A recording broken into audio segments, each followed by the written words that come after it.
Hi everyone, welcome back to Feral Manor.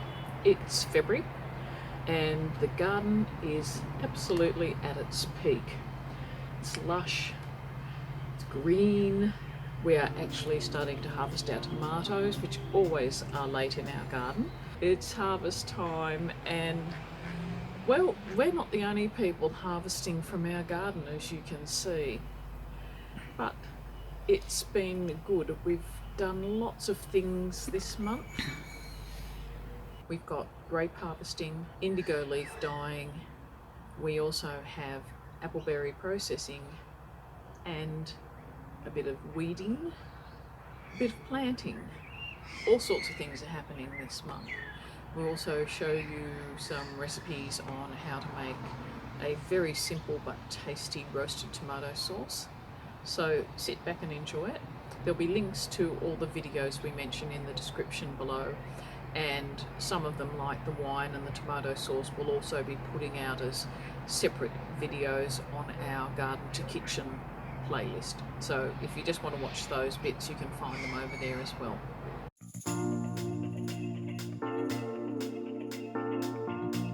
At the beginning of January, we saw that there were a lot of birds going in and out of our grapevine, and some of the grape berries were just starting to ripen up, so we thought it was about time we put the net over it. So it's been close to a month since we did that, and we were sitting here this morning having a look at it. You know what it's like. We pulled the net off, we saw there were grapes, so we thought, right, let's pick them.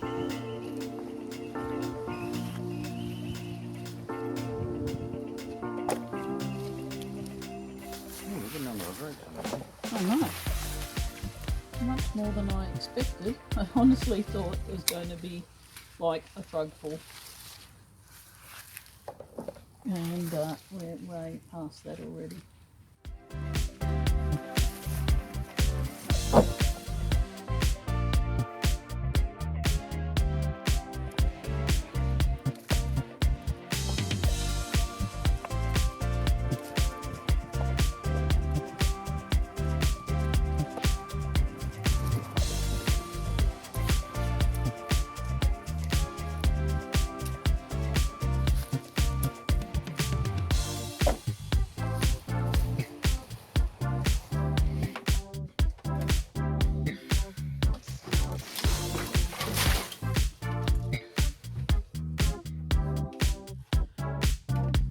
To be honest, at this stage I couldn't tell you how many kilos of grapes we've picked, and Steve was saying we probably don't need to wash them given that it's rained a lot, but from my perspective it's more about removing animals and other exciting things that might be in here, like this snail.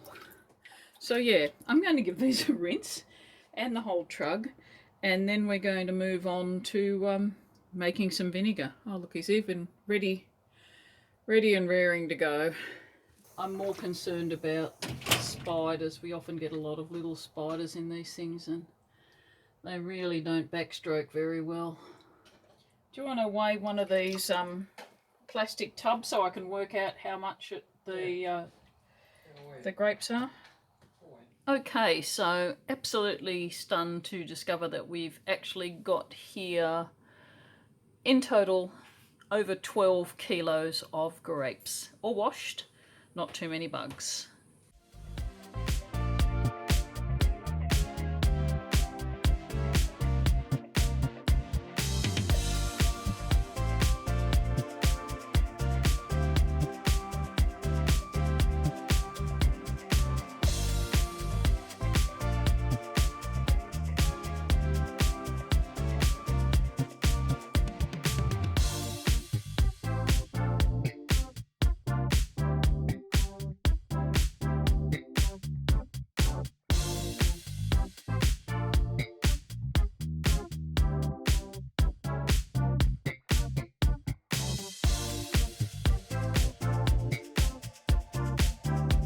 Just picking the grapes off the stems, try and get mainly grapes. When we did our calculations, it turned out that I actually was wrong. We had Nearly 14 kilos of grape and stem. Anyway, thank heavens we don't have too many to do like this. We've just been watching some videos which were actually talking about leaving the stems on to increase the tannins, so we're going to be a bit less fussy now, so it's a relief, and leave some of the stems on. I'll put the link to the video we've just watched, which is quite a good one, in the description below, just in case you're desperate to try this yourself. I think the guy on the video described this as the 1950s way of making wine. You know what's got to happen now. Oh! I might need a... There's a reason why they used to hang on to each other while they did this. Oh, there we go. And yes, I did wash my feet before I started in on this. Your turn, Steve.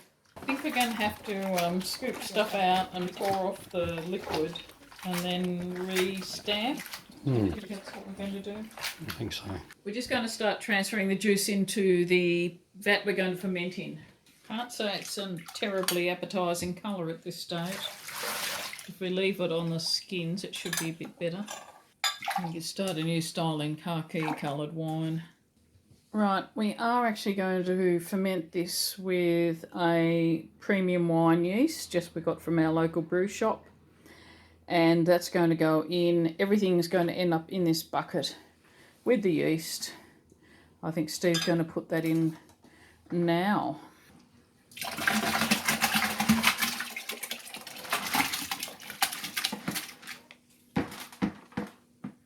Smells really grassy at this point in time, which I suppose isn't that surprising given the grapes we've got. It'd be really nice if we could remember which variety they are. Not very sweet. I don't think that surprises us. We did wonder whether we should have left the grapes a bit longer. It'll only be a low alcohol, I'd say about 6% wine or something. 6%. Oh, that's not too bad.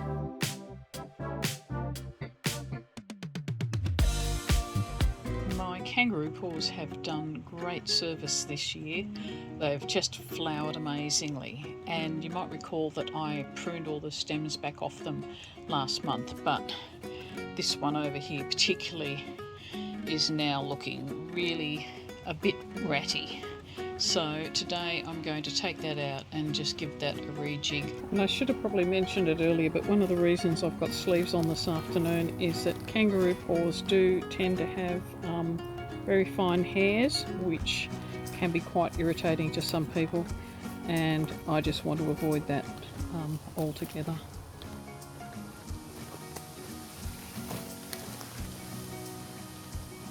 I'm adjusting the soil by putting in soil with a lot of perlite in it, which will help the drainage. I thought I had some sand. I don't have any sand, but the perlite and the normal high quality potting soil should be enough to help get this plant back into good nick. And also too, as I'm taking this plant out, I've got a bucket down over here with some water with a little bit of seaweed solution. That'll help it get over any shock it has. And we're just going to go from there.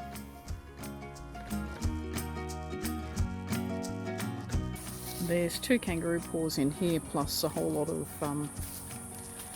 native geranium, which will come out. I've got plenty more where that came from. I can always put it in as a filler again.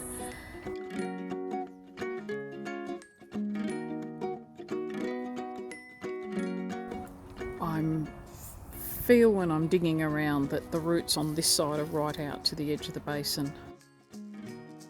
What have I got? A crock? Completely unnecessary.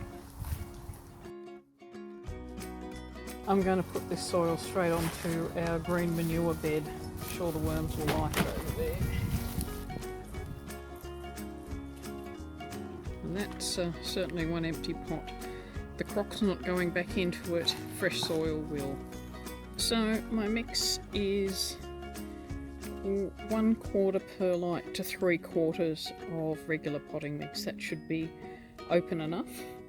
And I'm now taking the smaller of the 2 plants. I'm going to clean it up, get rid of the dead foliage, and I'm also going to cut back the leaves of the kangaroo paw just so that it helps it get over the retransplant shock a bit faster.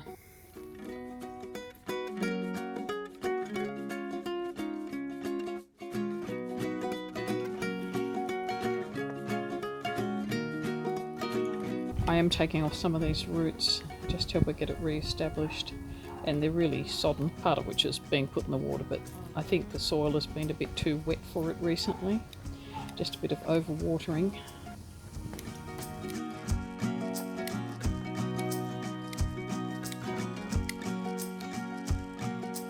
I'm mulching this with some straw, and then it's back around the front. It's going to get a good water, and I'm going to let it recover.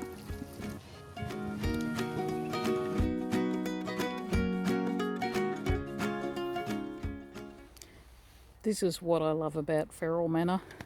I started in here digging the bed to remove the weeds and some of the old spent lettuce plants, and look what I found. A couple of kilos of self-growing potatoes. Last year's crop was a bit of a mess, but obviously they decided to look after themselves this year. What a bonus.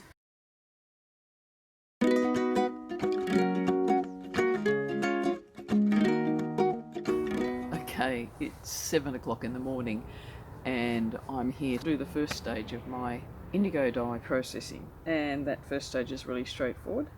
It's just to pick the indigo, and because I'm not going to get to this straight away this morning, I've got other things I've got to do, so I'm going to put it under cold water, which is why I have a bottle of water from the fridge sitting here. This is Japanese indigo, Persicaria tinctoria, and I'm just going to pick them whole and put them in my container. These are going in the fridge until I can process them later on in the day. Well, I have 9 freshly chilled baby snails, none of which seem to be the worse for the wear, and get rid of those before I start working on my dyeing. So just over 110 grams of leaves. That's not a lot, but I should be able to get some colour out of them. So apart from the leaves, I've got in this bucket some cotton cloth and some stranded cotton for embroidery. Right, in with the indigo. I'm just going to roughly pull it apart.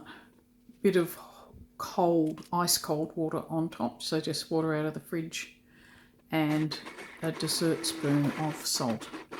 So the lovely green smoothie is going in the bowl, as are all the pieces of cloth, and I'm just going to keep moving these around and you'll see the colour coming out in them.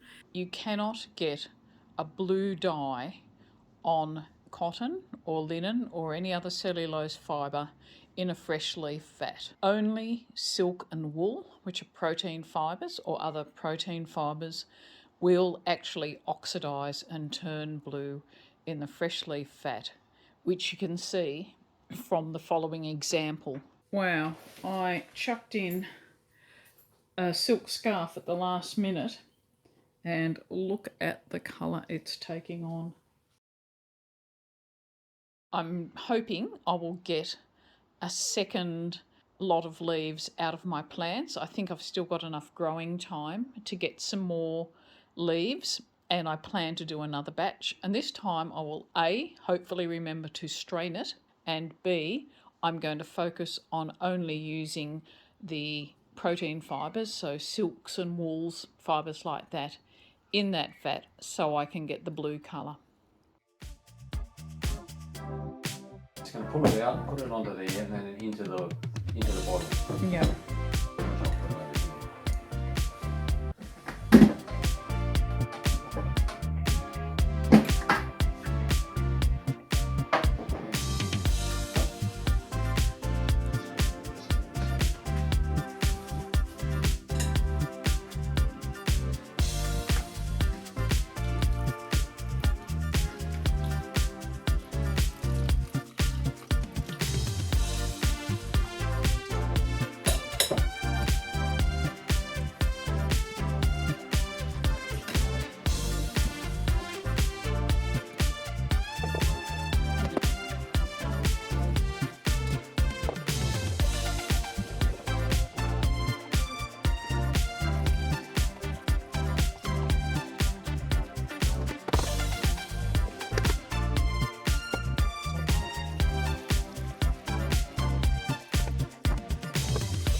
That's the airlock.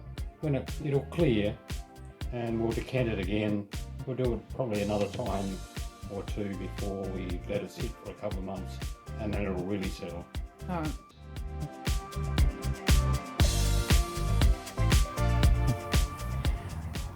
I know I'm rather obsessed with the apple berries these days, but in reality we're getting more fruit off the appleberry this year than we have off the raspberries. These fruits here are unripe. You can see they're sort of still quite green on the back, although they're starting to colour up. And it's when they're starting to go transparent that you know they're ripe.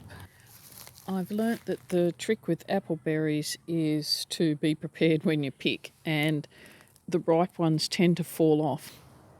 If they don't come off, they're not ripe. When they pick fall, over those. I can a see I've bit got a couple of carefully spiders in there. They'll have to before I go go out as outside well. to make sure the Just spiders pick and all over those things carefully are out. before I... Biggest drawback to an appleberry is they're quite seedy inside. Interesting flavour, very creamy, and to me they taste a bit like spiced apple, which I suppose means you can understand why people call them appleberries. For now we're putting our freshly picked appleberries into the freezer. We'll do something else more interesting and do a second video on how to use these wonderful berries.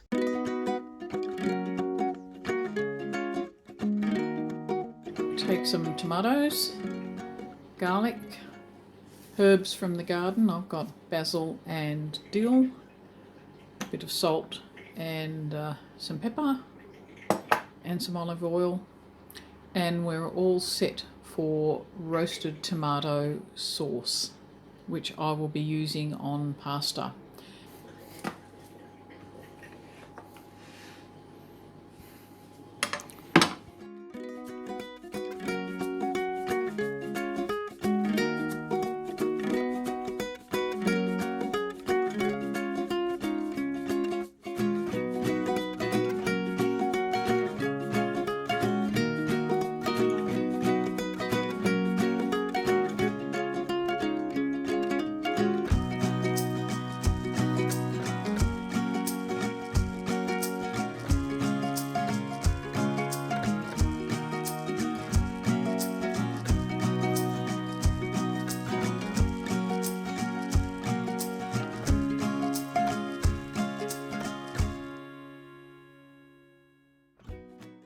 I like to work with 2 trays of vegetables. I'll put them in and start them off. They're in a moderate oven, about 180 degrees centigrade.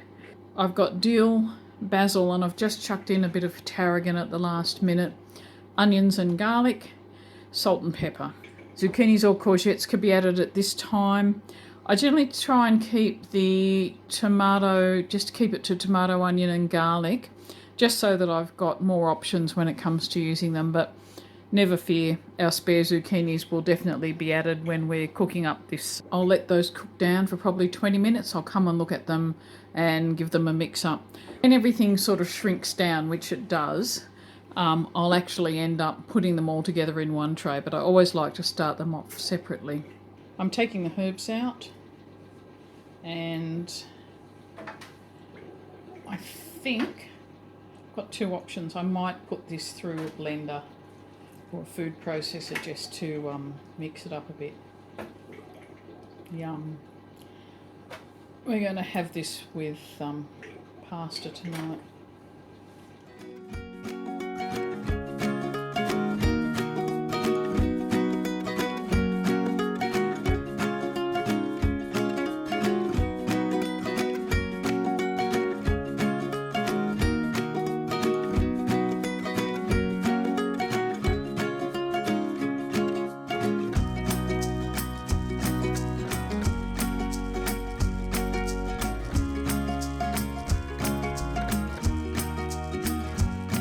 Thanks for joining us. It's lovely to catch up with you again, and we look forward to seeing you all next month. Bye.